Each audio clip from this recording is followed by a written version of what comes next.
Deep sea secrets, deadly ambush. 2 agents, 2 nations, zero margin for error. Operation Basmasur.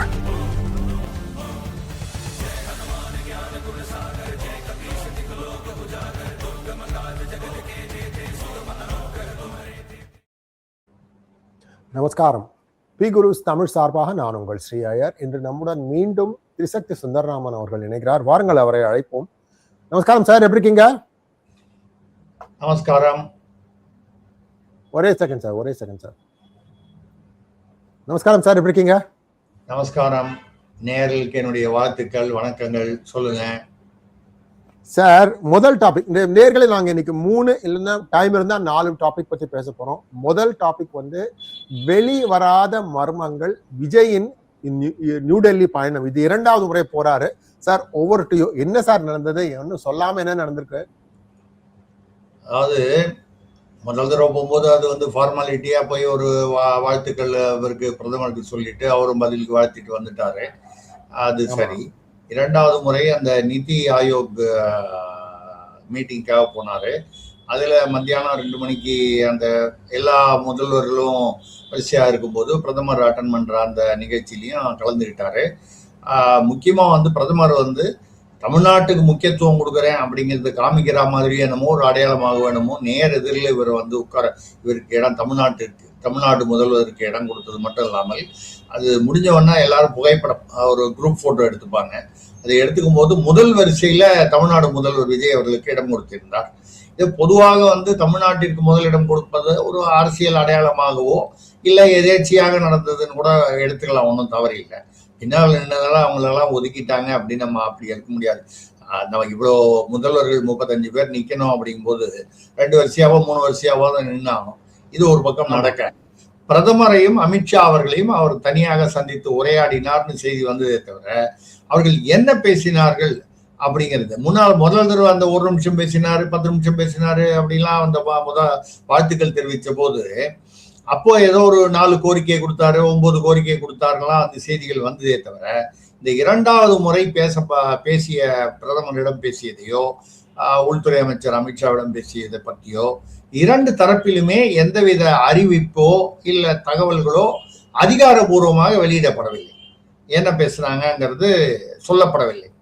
ஆனா பேசுனாங்க அப்படின்னு தெரிஞ்சது. இதுல 2 விஷயம் பேசப்பட்டதா சொல்றாங்க.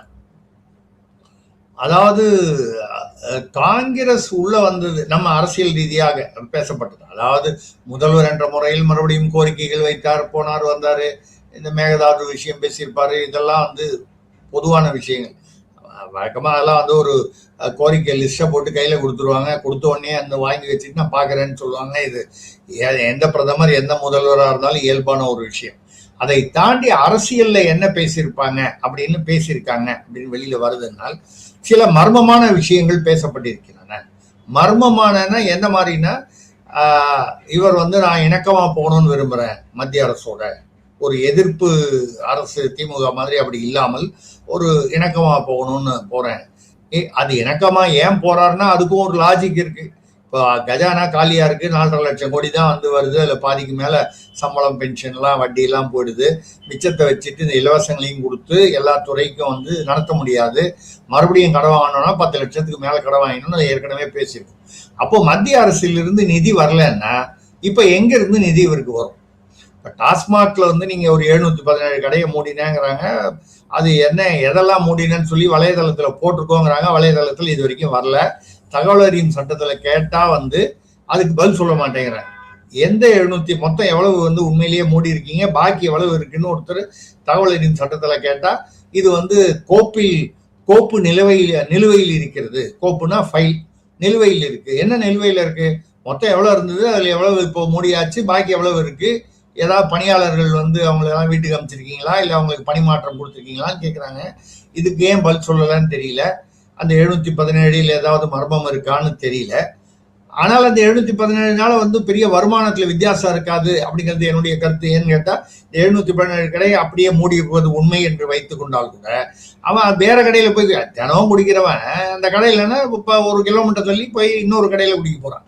அவன் குடிக்க நிறுத்த போறது இல்லை. அதனால வருமானத்தில் பெரிய வித்தியாசம் எதுவும் இருக்காது. ரூபா ஏதோ கேஸுக்கு வந்து கொடுக்காத இதுக்கு முன்னால வசூல் பண்ணிட்டு இருந்தாங்க. அது வந்து இப்ப அரசுக்கு போயிரும் சொல்றாங்க. இதெல்லாம் ஒரு பக்கம் இருக்க, இந்த வருமானத்தை பெருக்குவதற்கு ஒரே வழி வந்து இவங்க வந்து பட்ஜெட்ல இருந்து, மத்திய அரசுல இருந்து நிதிகள் ஒதுக்கப்பட வேண்டும் என்பது என்ற எதிர்பார்ப்பு நியாயமான எதிர்பார்ப்பு. சார், அப்போ குடியை கெடுத்துக்கொண்டே இருக்கும் அப்படின்னு சொல்றீங்க? கண்டிப்பா வந்து குடியை வந்து கெடுத்துக்கொண்டே இருக்கும். அதற்கு வந்து அரசு வந்து ஏற்பாடு செய்யும். எந்த விதத்திலும் மாற்றம்னு சொல்லி வர்றதெல்லாம் வந்து அவங்கவுங்க தேர்தலில் வர்றதுக்காக தானே தவிர, உண்மையிலேயே வந்து குடியை கெடுக்கும்ங்கிற எண்ணம் அவங்களுக்கு இருந்தால் எல்லா டாஸ்மாகே மூடிட்டு கள்ளுக்கடைகளை திறக்கலாம். இதை நம்ம பேசியிருக்கோம். கள்ளு வந்து இந்த சாராயம் மோசமான விஷயம் இல்ல. அது அப்ப கேரளால பல இடங்கள்ல வந்து முக்காவாசி வீடுகளில் திருவிழா, அதாவது திருவிழா பண்டிகைகள் வந்து பெண்கள் கூட வீட்டுல வந்து கள் குடிப்பது வந்து ஒரு ஒரு பழக்கமாக இருக்கிறது. அதாவது அது போதைப் பொருள் என்ற வகையில் இல்லை, அது ஒரு பானம், அது என்ன சொல்றது, ஒரு ஒரு நம்ம பாயசம் அப்படிங்கிற மாதிரி அதை வந்து ட்ரீட் பண்றாங்க கேரளால. அதே மாதிரி கள்ளுக்கடையா இருந்ததுன்னா அந்த பிரச்சனை இல்லை. பட் இவங்களுக்கு அது அந்த எண்ணம் இருப்பதா தெரியல. அதை டாஸ்மாகை தனியார் மயப்படுத்துவதற்கு பேச்சுவார்த்தைகள் நடந்து கொண்டு இருக்கின்றன. ஏற்கனவே நம்ம இந்த டாபிக் பேசியிருக்கோம்.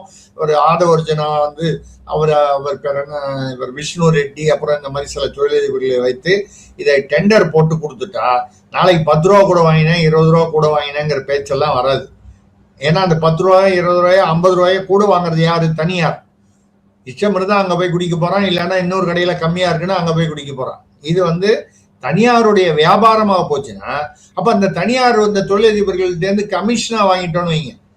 நான் சொல்றது வந்து எந்த அரசும் பொதுவாக கமிஷனா வாங்கிட்டா, செந்தில் பாலாஜிக்கு ஒரு பெரிய கெட்ட பெயர், கரூர் கேங்னு வந்து 10 ரூபா பாலாஜின்னு வந்த அந்த பெயரை தவிர்த்து, ஆனால் அதே சமயம் அதே வசூலை வந்து யாரும் ஒரு முதலமைச்சர், ஒரு முதல் போட்ட அமைச்சர் நம்ம நிறைய பேசியிருக்கோம். அந்த முதல் போட்ட அமைச்சர் முதலை எப்படி திருப்பி எடுக்கிறது? அவரு அப்படி எடுக்கிறதுக்கான வழிகள் வந்து இந்த மாதிரி வழிகள் தான். தனியார் டெண்டர்ல போனா அந்த டெண்டர்ல வரும்போதே அந்த கமிஷன்லாம் வந்துருச்சுன்னால் தனியா ஒரு பாட்டிலுக்கும் வசூல் பண்ற வேலை இல்லை இப்படிங்கிறது தான் இப்போ வந்து ஒரு பேச்சு இருக்கு. இப்ப நம்ம இதை விட்டுட்டு நம்ம வந்து டெல்லிக்கு மேட்டருக்கு தான் நம்ம அடுத்தது நம்ம அதோடைய முக்கியத்துவத்தை தான் பேச போறோம். சொல்லுங்க. 10 ரூபா செந்தில் பாலாஜி போய் 10 ரூபா ஆதவாயிட்டாரு, அதான் சொல்றீங்க நீங்க? ஆமா, இதுதான் வந்து நடக்குது. இன்னும் தனியார் மயம் போச்சுன்னா இன்னும் இது எவ்வளவு ஆகுங்கிறது தெரியாது. ஏன்னா அந்த குடிப்பழக்கத்துக்கு ஆளானா நீங்க வந்து 180 ரூபானாலும் குடிப்பான், 240 ரூபானாலும் குடிப்பான், 300 ரூபானாலும் அவன் குடிக்கதான் போறான். அதனால வந்து குடிப்பழக்கத்தை நிறுத்துறதாவோ இல்ல குறைக்கிறதாவோ நிச்சயமா நடக்க போறது. இது இயல்பான விஷயம். இதுக்கு ஒன்றும் பெரிய அறிவெல்லாம் வந்து நம்ம ஒன்றும் பெரிய இன்டெலிஜென்சியாவா இருக்க வேண்டியது இல்லை. இது எல்லாருக்கும் தெரிஞ்ச விஷயம், அவங்களுக்கு தெரிஞ்ச விஷயம். அதனால இது நடக்க போகுது ஒரு பக்கம். இப்ப பிரதமரை பார்க்கும்பொழுது என்னன்னா, எங்களுக்கு இந்த மாதிரி பணம் PM-3 அந்த இது இருக்கு இல்லையா, அந்த கல்வி திட்டம், ரைட் டு எஜுகேஷன்ல வர PM-3 மும்மொழி கொள்கை, இதுக்கு நாங்க கையெழுத்து போடுறோம். நீங்க அந்த பணம் கிட்டத்தட்ட 3584 கோடி ரூபா வந்து ரிலீஸ் பண்ண வேண்டியிருக்கு. திமுக அரசு MOUல கையெழுத்து போடுறேன்னு சொல்லி 2 இன்ஸ்டால்மெண்ட்டை வாங்கிட்டு கையெழுத்து போடாம ஏமாத்திட்டு தேர்தல் வரும்போது நாங்கள் இதை எதிர்க்கிறோம்னு சொல்லிட்டு போயிட்டாங்க. அது அவங்களுடைய ஸ்டைல்.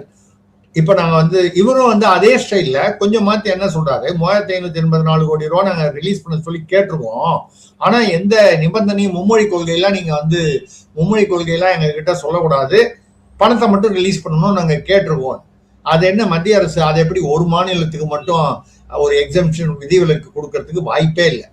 கடைசியில என்ன சொல்லுவாங்க, நாங்க பாருங்க கேட்டோம், அவங்க வந்து அந்த கண்டிஷனை விட்டுட்டு அவங்க வழக்கம் போல கண்டிஷன் போட்டுட்டு அவங்க ரிலீஸ் பண்ணியிருக்காங்க. ஸோ இவங்களுக்கு தேவை அந்த பணம்.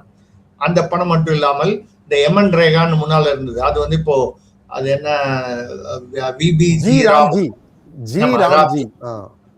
ஜி ராம்ஜின்னு பேர் வச்சிருக்காங்க இல்லையா, அந்த திட்டத்திலையும் 100 நாள் வேலை திட்டம், அது வந்து 125 நாளாவது. அப்படி வரும்போது 60% வந்து மத்திய அரசு பணம் போடும், 40% மாநில அரசு போடும். இதுக்கும் வந்து ஒத்துட்டு வந்திருக்காரு. அதே மாதிரி இப்போ வரப்போற மறுவரையறை, அந்த டீலிமிட்டேஷன் வந்து பார்லிமெண்ட்ல வரும். இப்போ ஒன்றும் காவேகாவுக்கு பார்லிமெண்ட்ல யாரும் மெம்பர் இல்லை, ஏன்னா ஒரே ஒரு ராஜ்யசபா எம்பியும் பிரவீன் சக்கரவர்த்தி காங்கிரஸுக்கு கொடுத்துட்டாங்க. ஆனாலும் ஒரு என்ன சொல்றது, தார்மீக ரீதியில் இங்க வந்து நாங்க வந்து மறுவரையறையை வந்து பெருசா எதிர்க்க மாட்டோம் இது நல்லா ஞாபகம் வரும்போது எனக்கு என்ன வருதுன்னா, கச்சத்தீவும் போது கருணாநிதி அவர்கள் முதல்வராக இருக்கும்போது கேவல் சிங் அயலகத்துறை அமைச்சராக இருந்தார். சாரி, ஆமா, ஏன்னா நம்ம இலங்கையோட வந்து பேச்சுவார்த்தை நடத்திட்டு கச்சத்தீவை கொடுக்கறதா முடிவு பண்ணிட்டோம்னு சொன்னோன்னா கருணாநிதி சொன்னாராம். இதை ஏற்கனவே நான் சில நேரில் பேசியிருக்கேன். 1 மாசம் கழிச்சு கொடுங்க, அவசரமா அறிவிக்காதீங்க, அதுக்குள்ள நாங்க ஒரு சும்மா லேசா 2 போராட்டம் பேருக்கு நாங்க பண்ணிக்கிறோம், பெருசா பண்ண மாட்டோம், கவலைப்படாதீங்க, 1 மாசம் கழிச்சு பண்ணுங்க, நாங்க எதிர்க்கிற மாதிரி எதிர்ப்போம், ஆனா நீங்க பாட்டில கொடுத்துருக்காங்க. அந்த கேவல் சிங் என்ன பண்ணாரு, இது அப்படியே வந்து ஒரு MOUல, அதாவது மினிட்ஸ் ஆஃப் த மீட்டிங்ல போட்டு அதை கொண்டு போய் கொடுத்துட்டாரு. அது இன்னைக்கு ரெக்கார்ட்ல இருக்கு. கருணாநிதி ஒத்துக்கிட்டாரு, 1 மாசம் தள்ளி போட சொன்னாரு, அதுக்குள்ள நாங்க போராட்டம் பண்ணுவோம், ஆனா பெருசா பண்ண மாட்டோம்னு சொன்னாருங்கிறதையும் அவர் பாவம் அரசியலுக்கு புதுசு போல இருக்கவரு ஏதோ ஒரு புள்ளியில போட்டார். அந்த மாதிரி சார் ஹரிச்சந்திரன் வம்சம் சார், அது உண்மையை சொல்லிட்டார் அப்படியே. அதான், அதனால வந்து அதே மாதிரி வகையில இப்ப வந்து பணம் எதிர்பார்த்து நிதிகள் ரிலீஸ் ஆகணுங்கிறதுனால இணக்கமா இருக்கும்னு சொல்லி பேசும்போது இந்த பேச்சில் வந்து நடந்ததாக சொல்லப்படுவது. இதுல வந்து பிரதமர் அலுவலகத்தில இருந்தோ, அதாவது மத்திய அரசுல இருந்தோ, இல்ல விஜய் தரப்பில் முதல்வர் தரப்பில் இருந்தோ எதுவும் சொல்லல. அதனால வந்து யூகங்களுக்கும் தகவல் வந்து எந்த அளவுக்கு 100% உண்மையாக இருக்குமான்னு தெரியல. ஆனா பேசப்படுவது என்னவென்றால், மெதுவாக காங்கிரஸை கழட்டி விட வேண்டும், அதாவது தாவேகா கூட்டணியிலிருந்து. ஏன்னா அவங்க 5 பேர் இருக்காங்க. இப்போ வந்து இந்த 4+1 திருச்சி கிழக்கு 5 இடைத்தேர்தல் வரும்பொழுது அதிமுகல இருந்து ரிசைன் பண்ணிட்டு வந்தவங்களுக்கு கொடுக்கறதா இருந்த அந்த ஒரு முடிவு இப்பொழுது மாற்றப்படுவதாக, அதுக்கு பதிலாக தாவேகால இருந்தே யாருக்காவது கொடுத்துடலாம். ஏன்னா அந்த 5 பேருக்கு கொடுக்கும்போது ஏற்கனவே வழக்குகள் பதியப்பட்டுள்ளன உச்ச நீதிமன்றத்துல. 5 கோடியோ 5.5 கோடி ரூபா ஒரு தொகுதிக்கு வந்து செலவாகுது தேர்தல். ஸோ தேர்தல் ஆணையம் வந்து அதை வசூல் பண்ணணும். 21 நாள் ரிசைன் பண்ணிட்டு அந்த இவங்க யார் இடைத்தேர்தல் நின்னாலும் அந்த பணத்தை வசூல் பண்ணணும். அவங்கள வந்து 20 வருஷத்துக்கு தேர்தலில் நிக்க விடக்கூடாது அப்படின்னு சொல்லி வழக்கு பதிவாயிருக்கு. இன்னும் வழக்கு இருந்து எடுக்கப்படல, இன்னும் முடிவு வரல. ஆனா எப்படி அதுல சிக்கல் இருக்கு அப்படிங்கிற ஒரு பயம் இருக்கு. சார் ஒரு சின்ன கேள்வி சார், காங்கிரஸ் அப்படிங்கிற வார்த்தைய தமிழ்ல எழுதினா அது எத்தனை லெட்டர் சார், எத்தனை அக்ஷரம்? முதல் 3 லெட்டர் எனக்கு நல்லா தெரியும். இல்ல நீங்க சார் எனக்கு தமிழ் அவ்வளவா இல்ல சார், CON அப்படின்னா என்னன்னு எனக்கு தெரியும். ஆங்கிலத்துல வேற ஒரு அர்த்தம். அதெல்லாம் நான் இல்ல சார், நான் வந்து நிஜமாவே சொல்றேன், காங்கிரஸ் அப்படிங்கிறது தமிழ்ல எழுதினீங்கன்னா அதை கூட்டி பாத்தீங்கன்னா எத்தனை அக்ஷரம் வரும்? 1 2 3 4 5 தான். 5 இல்ல. சோ நான் என்ன நினைக்கிறேன்னா, இவர் வந்து மோடி வந்து எம்ஜிஆரின் பக்தர். 3 எழுத்தில் என் மூச்சு இருக்குங்கிறத விட்டுட்டு இப்ப 5 எழுத்தில் முன் மூச்சு இருக்கும், அது ஒழிந்த பின்னால் தான் பேச்சு இருக்கும் சொல்லிட்டாரு. கடமை முன் கடமை. இப்ப அதனால என்ன பிளான்ல வந்து 2 விஷயம், முக்கியமான விஷயம். ஒண்ணு, இந்த இடைத்தேர்தலில் அதிமுக ரிசைன் பண்ணிட்டு வந்தவங்க அவர்கள் அரசியல் அஸ்தமனம் தான். ஏன்னு கேட்டா இடைத்தேர்தல் இப்ப நிக்கலன்னா, ஏற்கனவே நம்ம பேசியிருக்கோம், இடைத்தேர்தல் என்னன்னா அங்க இருக்கிற ஏற்கனவே தோத்து போன தாவேகா நிர்வாகி வந்து தாவேகா வேட்பாளர் வந்து அவன் வந்து இனி எப்படி வந்து இவங்களுக்கு வேலை செய்வான் அப்படிங்கிற ஒரு ஒத்துழைக்க மாட்டாங்கிற ஒரு விஷயம் இருக்கு. இது சட்ட சிக்கல் வேற வரலாம் அப்படிங்கும் போது ரிஸ்க் எடுக்க வேணாம் அப்படின்னு விஜய் தன்னுடைய கட்சியுடைய சுயநலம் தானே முக்கியம். அந்த 4 பேருடைய அரசியல் வாழ்க்கையை பத்தி அவருக்கு என்ன ரொம்ப அப்படியே கவலை வந்துட போதா? தான் வந்து ஸ்டேபிளா இருக்கணும், சேஃபா இருக்கணுங்கிறது தான். ஸோ அதனால தாவேக்கால இருந்தே 5 பேரை நிக்க வச்சுட்டு இவர் வந்து வந்துட்டாருன்னா அப்போ காங்கிரஸை நம்ப வேண்டிய அவசியம் இல்லை. இப்ப விசிகாவோ கம்யூனிஸ்டுகளோ இந்த முஸ்லீம் லீகோ வெளியில போற மாதிரி இல்லை. 2 பேருக்கு மந்திரி கொடுத்தாச்சு. கம்யூனிஸ்டும் வந்து திமுக கூட்டணியில இருந்து வெளியேறோம்னு சொல்லிட்டாங்க, திமுக பக்கம் இல்லைன்னு சொல்லிட்டாங்க. அவங்க யாரும் வெளியே போறதுக்கு வாய்ப்பு இல்லை. அப்போ காங்கிரஸ் வெளியே 5 பேர் அனுப்பிச்சுட்டா தாவேகா, அதாவது ரீப்ளேஸ்ட் பை தாவேகா, அந்த 5மே தேர்தலில் ஆளுங்கட்சி எப்பவுமே இடைத்தேர்தலில் வெற்றி பெறுவதற்கான வாய்ப்புகள் அதிகம். பொதுவா ரொம்ப ரேர் அக்கேஷன்ல தான் எதிர்கட்சி யாராவது ஜெயிப்பாங்களே தவிர ஆளுங்கட்சி ஜெயிப்பாங்க. தாவேகா அந்த ட்ரெண்ட்ல ஜெயிக்கிறதுக்கு வாய்ப்பு இருக்கு. இது ஒரு பக்கம். அப்படி வந்தால் காங்கிரஸ் விரட்டப்படும். எங்க தாவேகா கூட்டணியிலிருந்தும் அமைச்சரவையிலிருந்தும் காங்கிரஸ் விரட்டப்படும் இந்த இடைத்தேர்தலுக்கு பிறகு. இது வந்து நான் என்ன சார் இந்த மாதிரி திடீர்னு நீங்க ஏதோ ஒரு யூகம் அடிச்சு விடுறீங்க அப்படின்னு சொல்லுவாங்க, சில பேர் அப்படி சொல்லுவாங்க. ஆனால் இதை எப்படி நீங்க வந்து இந்த டாட்ஸை எப்படி இணைச்சு பார்க்கணும்னா, புள்ளிகளை இணைப்பது எப்படி? புள்ளிகளை எப்படி இணைப்பது, புள்ளிகளை இணைத்து எப்படி கோலம் போடுவது அப்படின்னு பாத்தீங்கன்னா, முரசொலியில 4 நாளைக்கு முன்னால திமுக வந்து ராகுல் காந்தியை கெட்ட புத்தியாளர், இரட்டை வேடக்காரர், நம்பிக்கை துரோகி, பச்சோந்தி இப்படின்லாம் வந்து வெளிப்படையாக முரசொலியில முதல் பக்கத்துல எழுதி திட்டிருந்தாங்க. அதாவது சார், எனக்கு ஒரு சின்ன கேள்வி, ஒரு உண்மை தெரிஞ்சாகணும் சார். நம்ம இந்த மலர்களை பத்தி நம்ம நிறைய பாட்டிருக்கோம். மலர்களே நாதஸ்வரங்கள்னு 40,000 மலர்கள் மலர்ந்தன என்று பேச்சு சார். அதாவது என்னன்னா, ஒரு 3 எழுத்து கட்சி இன்னொரு 5 எழுத்து கட்சி 3 எழுத்து கட்சியினுடைய கூட்டணியில் இருக்கணும்னு இது தேர்தலுக்கு முன்னாடி 40,000 ரோஜாக்கள் மலர்ந்தன என்ற ஒரு பேச்சு அடிபடுகிறது. இது எந்த அளவுக்கு உண்மை சார்? இல்ல, இதெல்லாம் வந்து ரொம்ப சர்வசேஜமா நீங்க வந்து அவ்வளவு க்ளோஸா பார்க்கணும்னா, இப்பதான் 2 நாளைக்கு 3 நாளைக்கு முன்னால அவரு திடீர்னு திருமாவளவன் அவர்கள் விசிகாவில இருந்து நாங்க திமுக கூட்டணியில இருந்து வெளியில வந்துட்டோம் அப்படின்லாம் சொல்ல முடியாது, இந்த வேற ஆட்சி வந்துடக்கூடாதுன்னு உங்களுக்கு ஆதரவு கொடுத்துருக்கோம், மந்திரி எல்லாம் வந்து அதற்கு ஒரு ஒரு பரிசு மாதிரி வந்து எங்களுக்கு வந்து ஆதரவுக்கு வந்து ஒரு மந்திரி கொடுத்துருக்காங்க, நாங்க இருக்கோம், அதனால வந்து இதை விட்டு போக மாட்டோம்னு சொல்ல முடியாது, திமுகல இருந்து விலகிட்டோம்னு சொல்ல முடியாது. அப்பப்போ அவர் வந்து இந்த மாதிரி வந்து ஷாக் வேவ் கொடுத்துக்கிட்டே இருக்காரு. இந்த ஷாக் வேவ் கொடுத்தாலே என்ன அர்த்தம்னா ஏதோ டிமாண்ட் இருக்குன்னு அர்த்தம். எனக்கு நான் கேள்விப்பட்டதுல என்னன்னா, இன்னைக்கு வந்து ஞாயிற்றுக்கிழமை இல்லையா, சனி, அதாவது வெள்ளி, வியாழக்கிழமை இரவு திருமாவளவன் உட்பட முஸ்லீம் லீக் இந்த மாதிரி சில இதுக்கு வந்து ஒரு உயர்ந்த மனிதர் தாவேகாவில் இருந்து சில மலர்களை அனுப்பி வைத்தார்.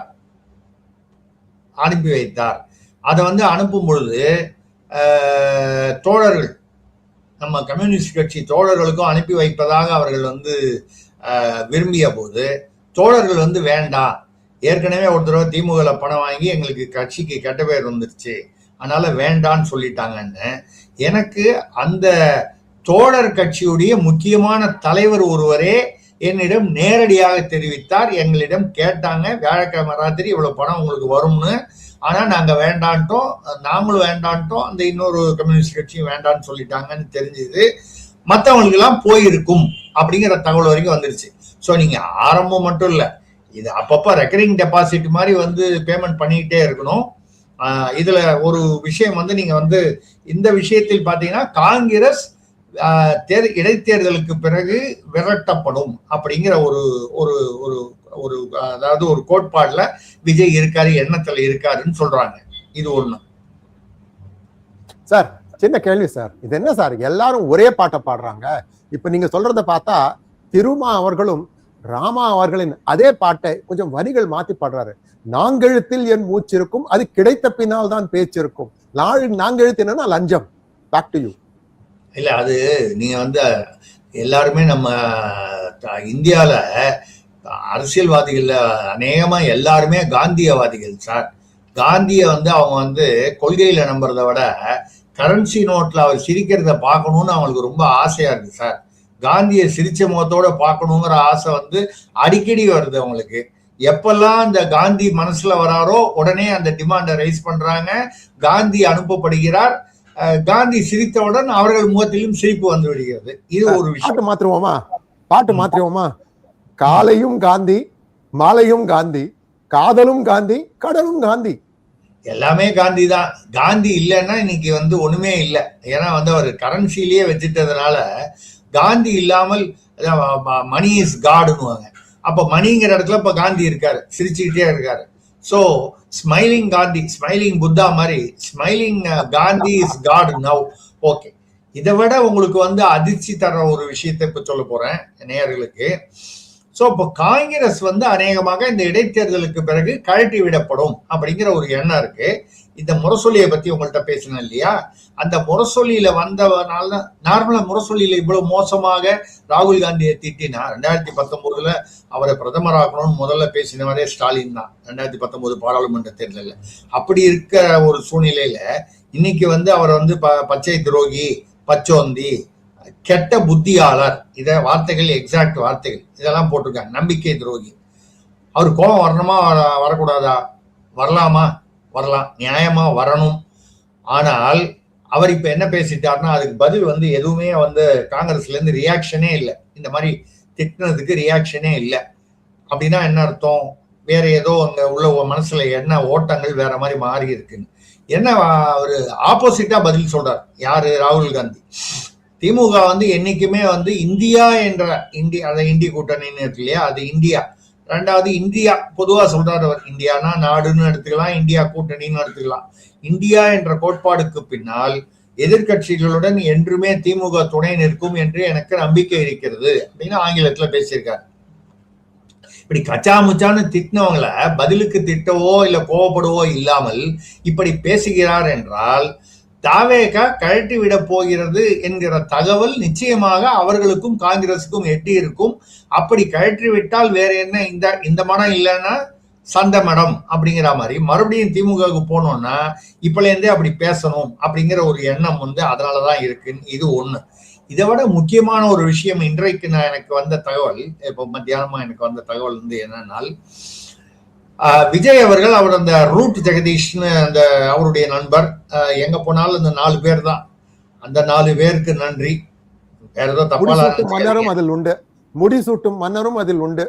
ஆமா, அதாவது இல்ல நம்ம வெளிப்படையாவே சொல்லுவோம், எல்லாருக்கும் தெரிஞ்சதுதான் அது. விஷ்ணு ரெட்டி, ரூட் ஜெகதீஷ், அதுக்கப்புறம் யாரோ ஒரு ராம்குமார்னு அவர் ஒருத்தர், அப்படியே ஒரு பேர் ஒருத்தர் அடிபடுறது, தொழிலதிபர்னு சொல்லி, அப்புறம் ஜான் ஆரோக்கியசாமி. இந்த 4 பேர் இல்லாமல் விஜய் எதையுமே செய்வதில்லை. ஆதவ அர்ஜுனாவை கொஞ்சம் டைட் பண்ணி வச்சிருக்காரு. அவர் வந்து கொஞ்சம் ஏதாவது பேசிடுறாரு. அதனால 2வது இந்த லாட்ரி மார்ட்டின் குடும்பம் நடுவில் இந்த குழப்பங்கள்லாம் வந்தது. அதனால கொஞ்சம் அவர் வந்து 2வது எல்லா அமைச்சர்களுக்கும் அவர் வந்து என்ன பண்ணிட்டாரு, முக்கியமான விஷயம் என்னன்னா, ஏற்கனவே நம்ம முன்னால பேசினோம், ஒரு ஏதோ ஒரு டெலகிராமால ஒரு தமிழ்ல டெலகிராம்னு அர்த்தம் வரக்கூடிய ஒரு டிவியை வந்து அவர் ஆதவ அர்ஜுனா அவர்கள் 150 கோடி கொடுத்து வாங்கிட்டாருன்னு. இப்ப லேட்டஸ்ட் செய்தி வந்து ஒரு பிரபலமான ஒரு பத்திரிகை, அதாவது தலையில் குடுமி வைத்தார் போல் படம் வைத்திருக்கக்கூடிய ஒரு பத்திரிகை, ரொம்ப வருஷமா ரொம்ப ஆண்டுகளா இருக்கக்கூடியது. அதான் சொல்றேன், அவங்க ரொம்ப சீனியர் விஷயம். சார் இந்த விஷயம் எவ்வளவு சூடா இருக்குன்னா ஆவி பறக்குது சார். ஆமா, இது வந்து ஆவி கரெக்டு, அது கரெக்டா தான் பறக்குது. அதுவும் கடன் வாங்கி பறக்குது, அந்த ஆவி கடன். அதனால அவங்க வந்து அவங்க இருக்கிறதுலயே ரொம்ப சீனியர் பத்திரிகை உலகத்துல. ஆனா அவங்க வந்து சீனியர்னு பேர் வச்சுக்க மாட்டாங்க, மாத்தி வச்சிருப்பாங்க பத்திரிகை பேரை. அது அந்த பத்திரிகையில் இருந்து சொல்லுங்க. நான் உங்களிடம் நான் சிரம் தாழ்த்தி வணங்குகிறேன். ஏன் தெரியுமா? எல்லோரும் வாழைப்பழத்தில் ஊசி வைத்து பேசுவார்கள், நீங்க ஊசிக்குள்ள வாழைப்பழத்தை வைக்கிறீங்க சார், எங்கேயோ போயிட்டீங்க சார். அதனால வந்து அந்த நிறுவனத்திலிருந்து சுமார் 10 பேர் இதுல வந்து போய் இப்போ வந்து அமைச்சர்களிடம் வந்து ஆதவர்ஜன் உட்பட முக்கியமான தாவேக நிர்வாகிகள் அமைச்சர்களிடம் உதவியாளர்களாக போய் சேர்ந்திருக்கிறார்கள். இதுல வந்து என்னுடைய தமிழக அரசியலில் வேலை பார்த்து விட்டு ஒரு 4 வருடங்கள் வந்து பழகி பயிற்சி பெற்று அதற்கு பிறகு அந்த நிறுவனத்திற்கு போனவர் ஒருவரும் அடக்கம் அதில். அப்படி இருக்கும்போது உங்களுக்கு தெரியும், அப்போ நான் வந்து எவ்வளவு அது ஆணித்தரமான ஒரு தகவலாக இருந்தால் அதை நான் வெளியிடுவேன் என்று உங்களுக்கு சொல்ல முடியும். ஸோ இவங்க 10 பேர் போனாங்க. அந்த பத்திரிகையில் பங்குகளை, கணிசமான பங்குகளை உயர்ந்த மனிதர் வாங்கி இருக்கிறார் பணம் கொடுத்து அப்படின்னு ஒரு செய்தி. அது துண்டு செய்தி. இது அதை விட முக்கியமான செய்தி என்னன்னா, ரூட் ஜெகதீஷ் அப்படின்னு சொன்னோம் இல்லையா, அவர் மூலமாக இப்ப நீங்க வந்து என்ன நினைக்கிறீங்க, ராகுல் காந்தி என்ன நினைச்சாருன்னா, காங்கிரஸ்ல விஜய் அவர்களை பயன்படுத்தி, இந்த கூட்டணியை பயன்படுத்தி தென்னாட்டில் 2029 தேர்தலில் விஜய் அவர்களுடைய அந்த ஸ்டார் வேல்யூ பயன்படுத்தி தெலுங்கானா, ஆந்திரா, கேரளா இங்கெல்லாம் வந்து அவரோட முகத்தை பயன்படுத்தி காங்கிரஸ் ஒரு 100 சீட்டு வந்து வாங்கிடணும். 100 சீட்டு இங்க வாங்கிட்டா ஒரு மரியாதையா இருக்கு. இப்போ மொத்தமே இந்தியா முழுக்க சேர்த்தே 100 சீட்டுக்கு தான் இருக்கு காங்கிரஸ். தென்னாட்டுல மட்டும் விஜயை வச்சு 100 சீட் வாங்கிடலான்னு அவங்க கணக்கு போட்டாங்க. ஆனா இப்ப இவர் விஜய் போடுற கணக்கு இவங்க எல்லாரையும் தூக்கி சாப்பிட்ற மாதிரி ஒரு கணக்கு போட்டிருக்காரு. இன்னைக்கு வந்த செய்தி அதான். என்னன்னா, இந்த ரூட் ஜெகதீஷை வைத்து விஜய் அவ்வப்போது பேசுவதை பேசுறாரு இல்லையா, மீட்டிங்ல பேசுறாரு, வீடியோல பேசுறாரு, இதெல்லாம் வந்து எல்லா மொழிகளிலும் இந்தி உட்பட மராட்டி, பெங்காலி, அந்த மாதிரி கன்னடம், தெலுங்கு, வட இந்திய மொழிகள் உட்பட எல்லா மொழிகள்லையும் மொழிபெயர்த்து வெளியிடுவதற்கு ஏற்பாடு செய்கிறார்.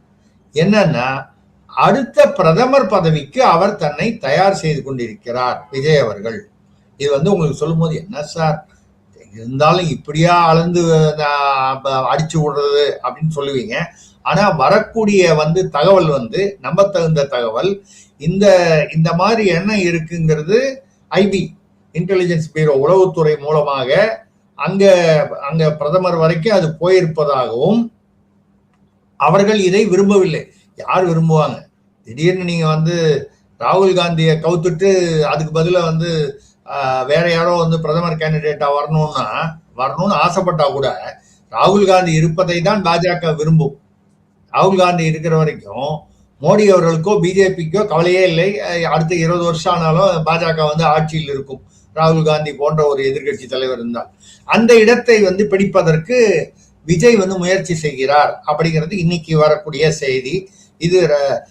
இந்த செய்தி வந்து நடக்குமா நடக்காதா என்பதை விட இதற்கான முயற்சிகள் நடைபெறுகிறது என்பது எனக்கு கிடைத்த அந்த தகவலுடைய உறுதிப்படுத்தக்கூடிய தகவல். நடக்கிறது நடக்காதது பின்னால வந்து சொல்ல முடியாது. ஏன்னா தென்னிந்தியால இருந்து ஒருத்தர் வந்து பிரதமரா போகணும்னா அது அவ்வளவு சாதாரணமாக நடந்து விடக்கூடிய விஷயம் இல்லை. நரசிம்மராவ் இருந்திருக்காரு, தேவகவுடா இருந்திருக்காரு. ஆனால் அவர்கள் இருந்த சூழ்நிலைகள் வேறு. இதுதான் வந்து அதாவது வரக்கூடிய சூடான செய்தி அப்படிங்கிறது இதுதான். பிரதமராக விரும்பும் விஜய். சார் நான் சொல்றேன், 4 வரி சொல்றேன் சார், இது தப்பா ரைட்டான்னு நீங்க சொல்லுங்க சார். ஆவியும் நீயே, ஜூவியும் நீயே, காவியும் நீயே, பாவியும் நீயே, இப்படிதான் நீங்க சொல்றீங்க சார். அந்த ஆள் உட்காந்துருக்காரு, எப்ப சீஃப் மினிஸ்டர் ஆகலாம் அப்படின்னு வேற எங்கேயோ கணக்கு போயிட்டு இருக்கு. அதான் சொல்றேன். நீங்க அதாவது ராகுல் காந்தி வந்து விஜயை வைத்து தான் பிரதமர் ஆகலான்னு கணக்கு போட போக, இப்போ ராகுல் காந்தியே காங்கிரஸையே உதறிவிட்டு விஜய் வந்து அடுத்தது வந்து எப்படி நம்ம பிரதமர் ஆகலாம் அப்படிங்கிறது கணக்கு போட ஆரம்பிச்சுட்டாரு. அப்படின்னால் என்னை பொறுத்தவரை என்னைக்குமே வந்து தேசிய அளவில் பார்த்தீங்கன்னா பாஜக இப்போ சமீப காலங்களில் வந்து பாஜக வர்சஸ் காங்கிரஸ் தான். மற்ற கட்சிகள்லாம் காங்கிரஸோட ஒட்டி இருப்பாங்க, பிரிஞ்சு வருவாங்க. மம்தா அப்பா இப்போ எங்கே போயிட்டாங்கன்னே தெரியல. அவர்கள் வந்து ஒரு காலத்தில் காலித்தனமாக செயல்பட்டார்கள், இப்போ காலியாகிவிட்டார்கள். காலித்தனமாக செயல்படுறவர்கள்லாம் இப்போ வந்து காலி ஆயிட்டாங்க சுத்தமா அரசியல் ரீதியா. அந்த வகையில இப்போ வந்து பாத்தீங்கன்னா இந்த ராகுல் காந்தியையே தூக்கி அடிக்கக்கூடிய ஒரு அதிர்ச்சி கொடுக்கக்கூடிய ஒரு முயற்சி வந்து ரூட் ஜெகதீஷ் மூலமாக நடைபெறுவதாக வரும் செய்தி தான் இன்றைய செய்தி. என்ன சொல்றது, ஹெட்லைன் செய்தின்னு சொல்லக்கூடிய ஒரு செய்தி. எவ்வளவு தூரம் அது வந்து சாத்தியம் என்பது அரசியல்.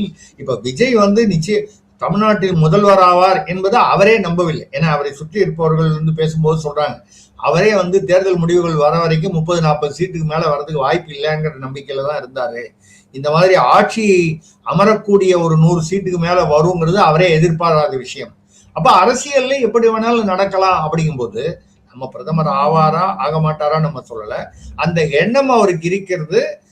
இதில் வந்து பயந்து போன இல்ல இதில் அதிர்ச்சியான ராகுல் காந்தி அதனாலதான் மீண்டும் திமுக கண்ணாமுன்னான்னு முரசொலியில திட்டினாலும் அவர்களை வந்து அவர்கள் மீது எனக்கு இன்னும் நம்பிக்கை இருக்கிறதுன்னு பேசுறதுக்கான காரணம், நம்ம நிச்சயமா விஜயை நம்பி இருக்க முடியாது. விஜய் என்னைக்கா இருந்தாலும் நம்மளை கழட்டி விட்டு அவர் பிரதமராகிறதுக்கு முயற்சி செய்வாரு. அதை விட முக்கியம், பாஜகவுடன் அவர் இணக்கமாக போய்விட்டாரானால் நிச்சயமாக நம்மளை விரட்டி விடுவார் என்ற இந்த 2 காரணங்களையும் வைத்து ராகுல் காந்தி மறுபடியும் திமுகவை திட்டினாலும் ஏதோ அந்த நாஞ்சில் சம்பத்தோட ஏதோ ஒரு சொல்லுவார், இப்ப காரி துப்புவாங்க மாறி மாறி, இந்த மாதிரி நீங்க வந்து கட்சி மாறுறதை பார்த்து எல்லாரும் காரி துப்புறாங்கன்னு ஒரு நிருபர் கேட்ட போது, துப்புனா என்ன தொடச்சிப்பேன் அதனால என்ன அப்படின்னு கேட்டார் நாஞ்சில் சம்பத்.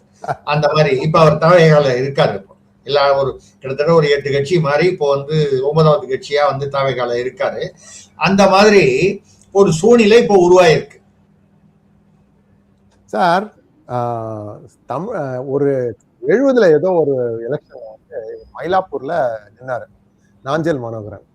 அப்போ 2 லைன்ஸ் போட்டாங்க, நாஞ்சில் மனோகரா மயிலையில் அரோகரா அப்படின்னு. தோத்துட்டான்னு நினைக்கிறேன் அந்த தடவை. அவரை அல்ல அஞ்சல் மனோகரன் அதிமுகவுக்கு போன போது மந்திரக்கோள் மைனர்னு கருணாநிதி அவரை பத்தி ரொம்ப ஆபாசமாலாம் பேசினாரு. அடுத்த ஒரு 2 மாசத்துலயோ 3 மாசத்துலயோ அவர் திரும்பி திமுக வந்தவன நாஞ்சிலாரை போல வந்து ஒரு மன உறுதியும் தைரியமும் உள்ளவர் வந்து யார் அப்படின்லாம் வந்து அதே கருணாநிதி அப்படியே வந்து பிளேட்டமா இதெல்லாம் வந்து அரசியல் நம்ம நிறைய பார்த்துட்டோம். ஆக இந்த மாதிரி வந்து ஒரு விஷயம் வந்திருக்கு. இதுல நம்ம இப்போ அதாவது விஜய் வந்து எல்லாரும் எதிர்பார்த்ததை விட அரசியலில் அதிகமான என்ன சொல்றது ஒரு சாதுரியத்தை அவரிடம் யாரும் எதிர்பாராத ஒரு சாதுரியத்தை இப்பொழுது அவர் வெளிப்படுத்துகிறார் என்றுதான் நம்ம சொல்ல வேண்டும்.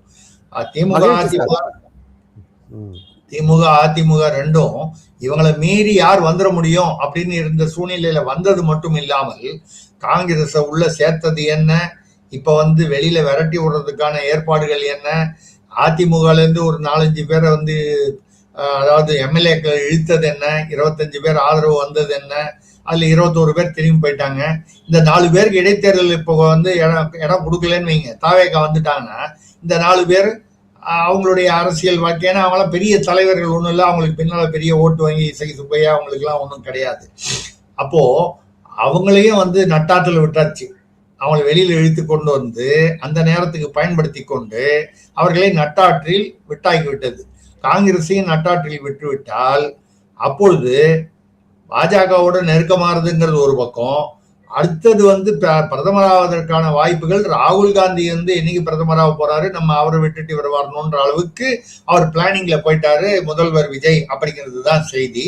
இதுல அவருக்கு வந்து ஒரு என்ன சாதகமான ஒரு விஷயம் என்ன நடந்துகிட்டு இருக்குன்னா பாத்தீங்கன்னா அதிமுக அழிவின் விளிம்பில் இருப்பதாக தெரிகிறது. அதுல இருந்து நிறைய பேர் பாத்தீங்கன்னா இன்னைக்கு கூட அவங்க ஆக்ட்ரஸ் கௌதமி அவர்கள், அதுக்கப்புறம் முன்னாள் எம்பி இருந்த அவர் பேர் என்ன பாலகங்கா, இந்த மாதிரி நிறைய வனரோஜா, இவெல்லாம் வந்து ஒரு பெரிய சக்திகள், அரசியல் சக்திகள்னு சொல்ல முடியாது. ஆனா நிறைய பேர் வந்து அந்த அதிமுக தலைமையில நம்பிக்கை இல்லாம வெளியில வராங்க. இவங்களாம் முன்னாள் அமைச்சர்கள், முன்னாள் நிர்வாகிகள். இவங்களால வந்து பெரிய அதிமுக இன்னைக்கு வந்து பெரிய டேமேஜ் அப்படின்னு நம்ம சொல்ல முடியலன்னா கூட அதிமுக கொஞ்சம் கொஞ்சம் இப்போ சி வி சண்முகம் இன்னைக்கு பேசியிருக்காரு, சீட்டு கட்டு போல வந்து சரிந்து வருகிறது. இதுல ஒரு முக்கியமான காரணம் என்ன அவர் சொல்லியிருக்கிறதுனா, தோல்விக்கு வந்து பொறுப்பேற்று அவர் வந்து பதில் சொல்லணும், ஏத்துக்கணும்.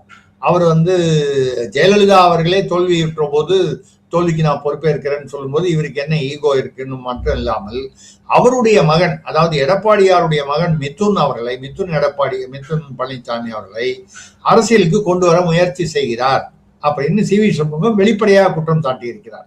இந்த வெளிப்படையாக குற்றம் சாட்டும் போது இது உண்மையாக இருக்கலாம் அப்படிங்கிறதுக்கு என்ன ஒரு ஆதாரம்னா, முந்தானேத்துக்கு தான் வந்து கேவி முனுசாமி மூத்த அதிமுக தலைவர் எடப்பாடியுடைய ஏறக்குறைய அவருடைய ஆலோசகர், ரைட் ஹேண்டுன்னு சொல்லலாம். அதாவது கேவி முனுசாமி எது பேசினாலும் அது எடப்பாடியுடைய டப்பிங் வாய்ஸ் அப்படின்னு சொல்லக்கூடிய அளவுக்கு அவர்களுக்குள்ள ஒரு நெருக்கம். இன்ஃபேக்ட் முனுசாமி சொல்றத நிறைய வந்து அவர் கேட்பாரு, ஒரு ஆசான் மாதிரி கேபி முனுசாமி வச்சிருக்காரு எடப்பாடின்னு சொல்லுவாங்க. அவர் திடீர்னு சம்பந்தமே இல்லாம எடப்பாடி அவர்கள் தன்னுடைய மகனை கொண்டு வருவதாக சொல்கிறார்கள். வந்தால் தவறு என்ன இருக்கிறது, அது கட்சி நலனுக்காக இருக்கும் பட்சத்தில் அதை வரவேற்கத்தானே செய்ய வேண்டும்னு பேசியிருக்காரு. எங்க அப்பா குதிரைக்குள்ள இல்லைன்னு. இப்படி வரும்பொழுது இதைத்தான் சி வி சண்முகம் அவர்கள் என்ன சொல்றாருன்னா, வாரிசு அரசியல்னு திமுகவை சொல்லிட்டு, ரெண்டாவது அந்த மே 4ஆம் தேதி பாஷ்யம் கன்ஸ்ட்ரக்ஷனுடைய ஓனர் வீட்டுல எடப்பாடி அவர்கள் தலைமையிலான, அதாவது விஜய் அவர்கள் ஆட்சியில் அமர விடாமல் தடுப்பதற்காக எடப்பாடி தலைமையிலான ஆட்சிக்கு திமுக வந்து முட்டு கொடுப்பது, ஆதரவு கொடுப்பதுன்னு பேசுனதெல்லாம் வெளியில வந்திருக்கு. அப்போ இன்னைக்கு மறுபடியும் அதை பத்தி சி வி சண்முகம் பேசியிருக்காரு. திமுகவோடவே கூட்டணி வைக்கணும்னு இருந்தா இது மேல எப்படி வந்து நம்பிக்கை வரும், அதிமுக மேல தொண்டர்களுக்கு எப்படி நம்பிக்கை இருக்கும், பாழ் பண்ணிட்டாரு எடப்பாடி அப்படின்னு பேசியிருக்காரு. ஸோ இப்ப நிறைய பேர் வெளியில வர்றாங்க. வரவங்கலாம் வந்து ரொம்ப அவ்வளவு முக்கியமானவங்களான்னா இப்படியே வந்து குறைஞ்சிக்கிட்டே வந்தாங்கன்னா டெய்லி ஒரு 4 பேர் 5 பேருங்கிற மாதிரி வந்து கடம்பூர் ராஜு அவர்கள் முன்னாள் மந்திரிகள்லாம் நிறைய பேர் இந்த பக்கம் வந்துட்டாங்க, முன்னாள் நிர்வாகிகள்லாம் நிறைய பேர் வந்துட்டாங்க. பிரபலங்கள் கௌதமி அவர்கள் பிஜேபியில இருந்து அதிமுகவுக்கு போனாங்க. இருந்தா கூட இப்ப கௌதமி வந்தாங்கன்றது ஒரு செய்தியா போகுது. அந்த மாதிரி வரும்பொழுது சைக்கலாஜிக்கலாவும் அதிமுக வந்து பலவீனப்பட்டுக்கிறதா சொல்லுது. ஆனா அவர் பாவம் எடப்பாடி இதெல்லாம் வந்து சமாளிக்கணுங்கிறதுக்காக திமுக தான் எங்களுக்கு முக்கியமான எதிரி, தாவேகா எதிரி இல்லை, அவ்வளவு பெரிய பலமான எதிரி இல்லை, திமுக பலம் இழந்து வருகிறதுன்னு சொல்றாரு. யாரு பலம் இழந்து வராங்கன்னு பார்த்தா தெரியுது. திமுகல இருந்தும் சில பேர் வெளியில வரதா வந்து சொல்றாங்க. 2-3 முன்னாள் அமைச்சர்கள் தாவேகாவுக்கு வருவதற்காக பேசிக் கொண்டிருக்கிறார்கள்னு. ஆக தமிழ்நாட்டில் அந்த திமுக அதிமுகவை தாண்டி அரசியல் இல்லை என்ற நிலை வந்து தற்காலிகமாக மாறி இருக்கு. மறுபடியும் பழையபடி ஆயிடுமோன்னு நினைக்கும் பொழுது விஜய் மேலும் மேலும் தன்னை வலுப்படுத்தி கொண்டு வருகிறார், தன்னுடைய கட்சியுடைய நிலையை வலுப்படுத்தி கொண்டு வருகிறார். எந்த அளவுக்குன்னா அடுத்தது பிரதமர் என்கிற கனவு காண்பது அப்துல் கலாம் அவர்கள் சொன்ன மாதிரி எல்லாரும் கனவு காணுங்கள் சொன்னார். கனவு காணுவதற்கு எல்லாருக்கும் உரிமை இருக்கு. ஆனால் அந்த கனவு வந்து வெறும் கனவாக இல்லாமல் அதற்கான சில முயற்சிகளில் ஈடுபடுகிறார் என்பதுதான் அந்த செய்தியின் முக்கியத்துவம். மிக்க நன்றி சார். அடுத்தபடியா நம்ம வந்து இந்த பவர் கட், மின்சார வெட்டு, இதை பத்தி பேசலாம் ஒரு 5 நிமிஷம். Then we can wind up the stuff. Back to you sir. இது என்ன சார் நடக்கிறது? இல்ல, இந்த மின்வெட்டு வந்து எல்லா சென்னையில மட்டும் இல்ல, தமிழ்நாட்டின் பல இடங்களில் மின்வெட்டுகள் பகலிலும் இரவிலும் தொடர்ந்து நடைபெற்று கொண்டு வருகிறது. அதற்கு வந்து மின்துறை அமைச்சர் மற்ற அமைச்சர்கள்லாம் என்ன சொல்றாங்கன்னா, திமுக காரங்க தான் வந்து வேணும்ட்டே பண்றாங்க, சில அதிகாரிகள்னு சொல்றாங்க. பட் அது வந்து ரொம்பவும் வந்து ஒரு தடவை சொல்லலாம், அந்த மாதிரி நடந்து கூட இருக்கலாம். ஆனால் ஒரே அடியாக தமிழ்நாடு முழுக்க வந்து எல்லா அதிகாரிகளும் மின் ஊழியர்களும் திமுகவை தான் ஆதரிப்பாங்க அப்படின்லாம் வந்து அப்படி இல்லை. யாருமே அந்தந்த ஆட்சியில் யார் இருக்கிறார்களோ அவர்களுக்கு ஏற்ற மாதிரி நடந்து கொள்வதுதான் விரும்புவார்கள். இன்னைக்கு செந்தில் பாலாஜி அவர்கள் முன்னாள் மின்துறை அமைச்சர் அவர் கூட திமுக அவரே கேட்கிறாரு. அவர் என்ன கேட்கிறாருன்னா, காலையில ஃபியூஸ் கேரியரை புடிங்கிட்டு போயிட்டான்னு சொல்றாங்க, அப்புறம் நைட் எப்படி, அது வரைக்கும் நைட் வந்து மின்வெட்டு வருது, அதுக்கு எப்படி காலையில ஃபியூஸ் கேரியர் புடிங்கிட்டு போனது காரணமா இருக்க முடியும்னு ஒரு லாஜிக்கலா ஒரு கொஸ்டின் கேட்டிருக்காரு. ஆக இந்த மின்வெட்டுக்கு அவர் திரு ஜே ராதாகிருஷ்ணன் IAS அவர்கள், அவர் மிகவும் திறமையான அதிகாரி என்று பெயர் பெற்றவர். முன்னாள் சுகாதாரத்துறையில அதிமுகவிலும் வந்து சுகாதாரத்துறை செயலாளராக இருந்து திமுக வந்தபோது 2021 அவரையே தொடர்ந்தார். வழக்கமாக வந்து அதிகாரிகளை மாற்றி விடுவார்கள், ஆனாலும் அவரை தொடர்ந்ததுக்கு காரணம் அவர் பாரபட்சம் இல்லாமல் திறமையாக செயல்படுபவர் என்று ஜே ராதாகிருஷ்ணன் IAS அவர்கள்.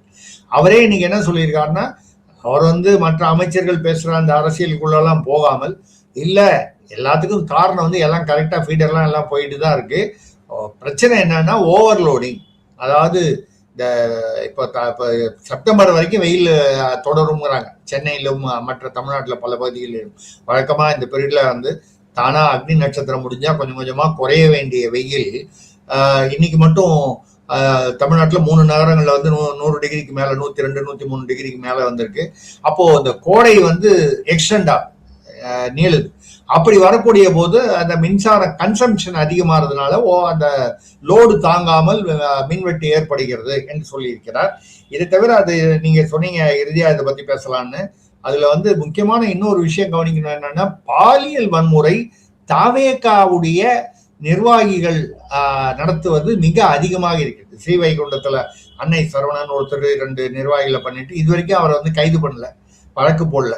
தாவேகாவுடைய அவர் MLA ஸ்ரீவைகுண்டத்துல சரவணன் பேரு, அன்னை சரவணன் ஏதோ பேர் வச்சிருக்காரு. ஏன் அவரை கைது பண்ணலன்னா, அவர் வந்து ஒரு 500 வாட்ஸ்அப் குரூப் வச்சு அவர் ஒரு பெரிய லாட்ரி குரூப் நடத்துறாரா. ஒரு நாளைக்கு 1 கோடி கருப்பு பணமாக லாட்ரி வசூல் செய்து ஏதோ ஒரு குடும்பத்திற்கு உதவி செய்கிறார். அவர் ஏஜென்டா இருக்காரு. இவர மாதிரி எத்தனை ஏஜென்ட் இருக்காங்கன்னு தெரியல, அதனால அவங்களை கைது பண்ணல. ஆலந்தூர்ல பாத்தீங்கன்னா வீடு புகுந்து ஒரு தாவேகா நிர்வாகி வந்து ஒரு பெண்ணிடம் வந்து தவறாக நடந்து கொண்டு அது ஒரு பிரச்சனையா இருக்கிறது. அப்புறம் சேலத்துல தாவேகா நிர்வாகி மணிகண்டன் என்பவர் 50 பெண்களிடம் வந்து தகாத முறையில் நடந்து கொண்டு அவர்களுடன் அவர் புகைப்படம்லாம் எடுத்து அதையெல்லாம் தவறா பயன்படுத்தி அவரும் தாவேகா நிர்வாகி. சிவகங்கையில பாத்தீங்கன்னா ஒரு போலீஸ் காவலர், அதாவது கான்ஸ்டபிள், பெண் கான்ஸ்டபிள், அவங்கள 3 பேர் சேர்ந்து கேங் ரேப் பண்ணியிருக்காங்கன்னு சொல்லி அவங்க 100 எமர்ஜென்சிக்கு ஃபோன் பண்ணியிருக்காங்க. அதுக்கப்புறம் ராயபுரம் சென்னையில ஒரு ஷீலா ராணி என்கிற ஒரு இன்ஸ்பெக்டர் வந்து 20 கோடி ரூபாய் இந்த எல்லாம் இந்த என்ன சொல்றது, இந்த செயின் ஸ்கீம் சொல்லுவாங்க. நீ பணம் இவ்வளவு போட்டானா, இந்த ஃபைனான்ஸ் இதுல இவ்வளவு போட்டா இவ்வளவு வரும், உனக்கு தங்கமா கொடுப்பேன், தங்க நாணயம் கொடுப்பேன், இந்த மாதிரிலாம் சொல்லி 20 கோடி ஏமாத்தி அவங்க இப்ப சஸ்பெண்ட் ஆயிருக்காங்க. இத மாதிரி பாத்தீங்கன்னா ஓமலூர்ல இதேதான் அந்த மணிகண்டன் பேசணும். இந்த மாதிரி தாவேகா நிர்வாகிகள் ஆங்காங்கு இந்த மாதிரி பாலியல் வன்முறையில் பாலியல் துன்புறுத்தலில் ஈடுபடுவது நிறைய வந்திருக்கிறது. இப்ப எல்லா தலைவர்களும் எடப்பாடி உட்பட பல தலைவர்கள், திமுக தலைவர்கள் ஸ்டாலின் உட்பட பேசிட்டாங்க. என்னன்னா சிங்கப்ப அதிரடி படைன்னு வச்சீங்களே, அது வெளியில உள்ளவங்களுக்கா இல்ல உங்க கட்சி நிர்வாகிகளுக்கு முதல்ல அது அப்ளை ஆகுமான்னு கேட்கிற அளவுக்கு அது மோசமாக போய்விட்டது என்பதுதான் அந்த மின்வெட்டு. இந்த பாலியல் தாவேகா நிர்வாகிகள் அவர்களுடைய பாலியல் வன்முறை சம்பவங்கள், இது ரெண்டும் தான் இன்னைக்கு தமிழ்நாட்டில் பேசப்படுது. சார் யார் சார் ராகவா லாரன்ஸ்? கேட்பீங்கன்னு எதிர்பார்த்தேன், நீங்க ஏன் கேட்கலன்னு கொஞ்சம் டென்ஷனா இருந்தேன், கேட்டுட்டீங்க, எனக்கு சந்தோஷம். இந்த ராகவா லாரன்ஸ்ங்கிறவர் இந்த காஞ்சனா படம் எல்லாம் எடுத்தாரு, அதுலயே நடிச்சாரு. ஒரு காமெடி நடிகர்னு சொல்லலாம். அந்த காஞ்சனா படம் நல்ல ஹிட் ஆச்சு. அது ஒரு பேய் படம் மாதிரி அது எடுத்து அது வந்தது. காஞ்சனா 1, 2 போக 3 இப்போ 4 எடுக்கிறார். அவர் ராகவா லாரன்ஸ் பொதுவாக நிறைய மாற்றுத்திறனாளிகள் குழந்தைகளுக்கெல்லாம் நிறைய உதவி பண்ணி அந்த மாதிரி ஒரு இமேஜ், ஒரு பக்கம் பாசிட்டிவ் இமேஜ் அப்படி இருக்கு. இன்னொரு பக்கம் வேற ஒரு விதமா பார்க்க போனா ஸ்ரீரெட்டி என்ற ஒரு நடிகை, ஆந்திர நடிகை, இன்னும் பிரபலமான நடிகைன்னு சொல்ல முடியாது, அங்க வந்திருக்காங்க. அவங்க கொஞ்சம் ரொம்ப அதாவது வெளிப்படையா பேசுறவங்க. அவங்க பேசுறத நம்ம காது கொடுத்து கேட்க முடியாது. வீடியோ பார்த்தா நமக்கு அதுக்கப்புறம் ஒரு தடவை குளிக்கிற மாதிரி இருக்கும், தலையை ஃபுல்லா போய் ஸ்நானம் பண்ற மாதிரி இருக்கும். ஏன்னா ரொம்ப பச்சையா பேசுவார்கள். அவங்க ஏற்கனவே பேசும்போது இந்த ராகவா லாரன்ஸ், நடிகர் விஷால், அப்பொழுது நடிகராக இருந்து பின்னால் துணை முதல்வராக ஆன உதயநிதி, இவர்கள் எல்லாம் சொல்லிட்டீங்க. எனது கோரிக்கையை நீங்கள் நான் கேட்காமலே நிறைவேற்றி விட்டீர்கள். உதயநிதி பத்தி அவங்க சொல்றாங்க நிறைய சார், நிறைய அவங்க சொல்லியிருக்காங்க. அதெல்லாம் என்ன சொல்லியிருக்காங்கன்னா நம்ம பேச முடியாது. உங்க வயசுக்கும் என்னுடைய வயசுக்கும் நம்ம பேசினா நம்மளுடைய நேர்களே ஏற்றுக்கொள்ள மாட்டார்கள். அவ்வளவு பச்சையாகவும் கொச்சையாகவும் எப்படியெல்லாம் இவர்கள் ஏமாற்றி நடந்து கொண்டார்கள். அதுவும் ராகவா லாரன்ஸை பத்தி சொல்லும்போது ராகவேந்திரருடைய சிஷ்யர்னு அதுக்காக பேர் வச்சுக்கிட்டேன் ராகவான்னு சொல்லி, அவருடைய படத்துக்கு பக்கத்திலேயே அவர் எப்படி நடந்து கொண்டார் என்பதை ரொம்ப பச்சையாக, ஆபாசமாக, வக்கரமாக, எப்படி வேணாலும் நீங்க சொல்லலாம், அதை விவரித்து அவர் வீடியோ வெளியிட்டு இருந்தார். அது சரி, அவர் அதுக்கப்புறம் சத்தம் இல்லை, அது வேற விஷயம். ஆனால் ராகவா லாரன்ஸுக்கு ஒரு பாசிட்டிவ் இமேஜ் ஒரு பக்கம் இருக்கு, ஒரு பக்கம் ஒரு நெகட்டிவ் இமேஜ் இருக்கு. அவர் திடீரென்று அவர் ரஜினிக்கு நண்பர் என்று அடிக்கடி தன்னை சொல்லிக் கொள்பவர், அண்ணாமலையுடனும் நெருக்கமாக பழகினதாக சொல்லப்பட்டவர். இப்பொழுது திடீரென்று விஜய் எனக்கு நண்பர்னு சொல்லிட்டு திருச்சி கிழக்கில் நான் நிக்கலாமா அப்படின்னு தன்னுடைய ரசிகர்கள்ட்ட அவர் ஒப்பீனியன் கேட்கிறார். அப்படின்னா என்ன அர்த்தம்னா அவர் வராருன்னு. ஆனா நம்ம அதுல ஒரு சர்ச்சை இன்னைக்கு அவர் பேசும்போது, இந்த வீடியோல நீங்க பிரஸ் மீட்டே வச்சு பேசிட்டாரு. அந்த அதாவது கிட்டத்தட்ட எனக்கு அரசியல்ல வர ஆர்வம் இருக்கு அப்படிங்கிறத அறிவிச்சுட்டாருன்னு வச்சுக்கோம். திருச்சி கிழக்குல எனக்கு கொடுக்கணும் விஜய், தாவேக்கால சேர போறேன், தாவேக்கா ஆட்சி சூப்பரா இருக்கு, இப்படிலாம் பேசிட்டாரு. பேசும்போது ஒரு சர்ச்சையை கிளப்பி விட்டார். மக்களை பொதுமக்களை, வாக்காளர்களை தெருநாய் அப்படிங்கிற அர்த்தத்துல, தெருநாயா இருந்தா கூட அந்த திருநாயை நம்ம நம்மளை பார்த்து குலைக்கதான் குலைக்கும் முதல்ல புதுசா வந்தா. ஆனா அதுக்கு நம்ம பிஸ்கட்டோ, அதுக்கு பிரியாணி வேணும்னா பிரியாணி, இல்ல பிஸ்கட் வேணும்னா பிஸ்கட்னு கொடுத்தாதான் கொஞ்ச நாள் அது நம்மளுக்கு நம்மளை கண்டா பிடிச்சிரும், அது பழகிடும். தெருநாய்க்கே இப்படி இருக்கணும்னா மக்கள்கிட்ட, அதாவது மக்களை தெருநாயோடு ஒப்பிட்டு அப்படி ஒரு ஒப்பீடு அவசியமே இல்லை. அவர் என்ன சொல்றாருன்னா, புதுசா வந்த விஜய்க்கு நம்ம அவகாசம் கொடுக்க வேண்டும், தாவேகாவிற்கு அவகாசம் கொடுக்க வேண்டும், அதுக்கே மக்களை போய் தெருநாயின்னு சொல்லணும் அப்படின்னு ஒரு பெரிய ஒரு சர்ச்சை ஓடிக்கிட்டு இருக்கு. இதை தாண்டி விஜய் அவர்கள் இவருக்கு திருச்சி கிழக்கிலோ இல்ல வேற எங்கோ இடைத்தேர்தலில் வாய்ப்பு கொடுப்பாரா அப்படிங்கிற ஒரு கேள்வி. என்னுடைய கருத்து கொடுக்க மாட்டார். ஏன்னா ராகவா லாரன்ஸ் சப்போஸ் தாவேகால வெற்றி பெற்று, ஏன்னா அவர் ஏற்கனவே ஒரு பிரபலமான நடிகர், விஜய் அளவுக்கெல்லாம் ஒப்பிடுற அளவுக்கு ஒரு பெரிய ஹீரோ இல்லையே தவிர, ராகவா லாரன்ஸ் என்றால் எல்லாருக்கும் தெரியற அளவுக்கு பிரபலமான நடிகர். ஒரு பாசிட்டிவ் சைடும் இருக்கு, அந்த நெகட்டிவ் சைடு கூட அது உண்மையா பொய்யா, அந்த அம்மா பொய் சொல்றாங்களா, நீங்க அவ்வளவு பொய் சொல்லுவாங்களா அப்படின்னு தெரியல. இருந்தா கூட அப்படி இருந்த, நான் கூட ஒரு நிகழ்ச்சியில பேசினேன். ஒரு கால் திருச்சி கிழக்குல ராகவா லாரன்ஸ் தாவேகா கேண்டிடேட்டா போட்டாங்கன்னா திமுகல இருந்து உதயநிதிக்கு அவங்க ரொம்ப வேண்டியவங்கன்னு அவங்களே சொல்லியிருக்காங்க, எவ்வளவு வேண்டியவங்கன்னு சொல்லியிருக்காங்க. அப்படி இருக்கும்போது திமுகல இருந்து ஸ்ரீரெட்டியை ஒரு கால் எதிரில் நிக்க வைப்பாங்களோ அப்படின்னு நான் கிண்டலா கூட பேசியிருந்தேன். என்ன வேணாலும் அரசியல் நடக்கலாம். ஆனால் ராகவா லாரன்ஸ் வருவதை நிச்சயமாக புஷி ஆனந்தோ ஆதவ் அர்ஜுனாவோ அதற்கு அடுத்து உள்ள நிர்வாகிகளோ யாரும் விரும்ப மாட்டார்கள். ஏன்னா ஒரு நடிகர் கட்சி தலைவராக இருக்காரு, வேற வழி இல்லை. விஜயுடைய முகத்தை வைத்துதான் கட்சியே நடக்கிறது, இவங்களை யாரையும் வச்சு நடக்கல. ஆனால் ராகவா லாரன்ஸ் என்ற ஒரு பிரபலமான ஓரளவுக்கு பிரபலமான நடிகரை மறுபடியும் கொண்டு வந்து கட்சியில கொண்டு போட்டா இந்த 5 1 2 3 4 5 அவரை எங்க கொண்டு வந்து சொல்கிறது, இல்ல அவர் தன்னை எங்கே கொண்டு வந்து இணைத்துக் கொள்வார், அப்படி இணைத்து கொண்டால் நம் கதி என்ன ஆவது அப்படின்னு. இப்ப இன்னைக்கு கூட என்ன சொல்றாங்கன்னா, விஜய் பின்னால் அவருக்கால் பிரதமர் வரைக்கும் அவருக்கு அந்த ஆசையும் கனவும் இருக்கும் பொழுது தான் இப்பொழுது கட்சியில் நுழைந்தால் பின்னால் தனக்கு முதல்வர் ஆவதற்கு ஒரு வாய்ப்பு கிடைக்கும். அப்ப விஜய் சென்டருக்கு போயிட்டான். இதெல்லாம் கனவுதான். சின்ன குழந்தைகள்லாம் பள்ளிக்கூடத்துல கேட்பாங்க, நான் பிரதமர் ஆனால் அப்படின்னு கட்டுரை எழுதுன்னு ஆளுக்கு ஒண்ணு எழுதுவாங்க. அந்த மாதிரி ஒரு நினைப்பு தான் என்றால் கூட ராகவா லாரன்ஸ் வருவதை தாவேகாவில் உள்ள மூத்த நிர்வாகிகளே நிச்சயமாக விரும்ப மாட்டார்கள், இடம் கொடுக்க மாட்டார்கள் என்பதுதான் நமக்கு கிடைக்கக்கூடிய தகவல். இருந்தாலும் விஜய் இதை எப்படி எடுத்துக்கொள்கிறார், ஒரு கால் ராகவா லாரன்ஸ் உடைய அந்த பிரபலம் தனக்கு பயன்படும் என்று நினைக்கிறாரா அப்படிங்கிறது இனிமேல் தான் தெரியும். இதுவரைக்கும் விஜய் தரப்பில் இருந்து முதல்வர் அவர்களுடைய தரப்பில் இருந்து இல்ல வேற யாருமே எதுவுமே பேசல. ராகவா லாரன்ஸ் தான் சொல்லிட்டு இருக்காரு, தாவேகா நல்ல ஆட்சி, தாவேகா விஜய் எனக்கு ரொம்ப நெருங்கிய நண்பர், மக்களுக்கு நன்மை செய்ய வேண்டும் என்று நினைக்கிறேன் அப்படிலாம் சொல்றாரு. மக்களுக்கு நன்மை செய்யணும்னு சொல்றாருன்னா எந்த மாதிரி நன்மைங்கிறது ஒரு கால் நமக்கு புரியலன்னா அந்த ஆந்திர நடிகையை மறுபடியும் கூப்பிட்டு எந்த மாதிரி நன்மை அவர் செய்வார், உங்களுக்கு என்ன நன்மை செய்தார்னு கேட்டா மறுபடியும் அவங்க ஆரம்பிச்சிருவாங்க. அதனால நம்ம அதுக்குள்ள போக வேண்டாம். இதுதான் ராகவா லாரன்ஸ் கதை. இது எப்படி என்னை பொறுத்தவரை இது சும்மா அப்படி ஆரம்பத்துல அப்படி வருதே தவிர இதை தாவேகாவில் உள்ள மூத்த தலைவர்கள், விஜய்க்கு அடுத்த நிலையில் இருப்பவர்கள் இவர் வருவதை விரும்ப மாட்டார்கள், தடுப்பார்கள் என்பதுதான் என்னுடைய ஒரு கணிப்பு. பார்க்கலாம். இதுதான் இது இன்னைக்கு இருக்கக்கூடிய ஒரு 4 நாளைக்கு இந்த செய்தி ஓடிக்கிட்டு இருக்கோம்ல, ராகவா லாரன்ஸ். ஆமா, மிக்க நன்றி சார். வருது விலகு லாரன்ஸ் வெளியே வருது. பார்க்கலாம் எந்த அளவுக்கு அது தாக்கம் இருக்க போறதுன்னு. மிக்க நன்றி சார். இன்றைக்கு இந்த ஒரு சுவாரஸ்யமா இந்த டாபிக் 45 நிமிஷம் 47 நிமிஷம் பேசிட்டே இருக்கோம். நேர்களே இந்த ப்ரோக்ராமை கடைசி வரலும் பார்க்க, நான் கடைசியில் சொன்னேன், இது முன்னாலே சொல்லிருக்கணும், நான் எனக்கு நோட் எழுதிக்கிறேன், முதல்ல கேட்டுருங்க, கடைசி வரலும் பார்க்கணும். ஏன்னா இதுல நிறைய தோரணங்கள், துணுக்கு தோரணங்கள், நியூஸ் பைட்ஸ் வந்துகிட்டே இருக்கும். திசக்தியார் கிட்ட நம்ம கேட்க வேண்டிய கேள்விகள் சரியா கேட்டோம்னா பதில் அப்படியே போட்டு ஒரு சூறாவளி மாதிரி வரும். மிக்க நன்றி சார். மீண்டும் உங்களை அடுத்த ஞாயிறு சந்திப்போம். நமஸ்காரம். மிக்க நன்றி. நமஸ்காரம். நேயர்களுக்கு என்னுடைய வணக்கங்கள்.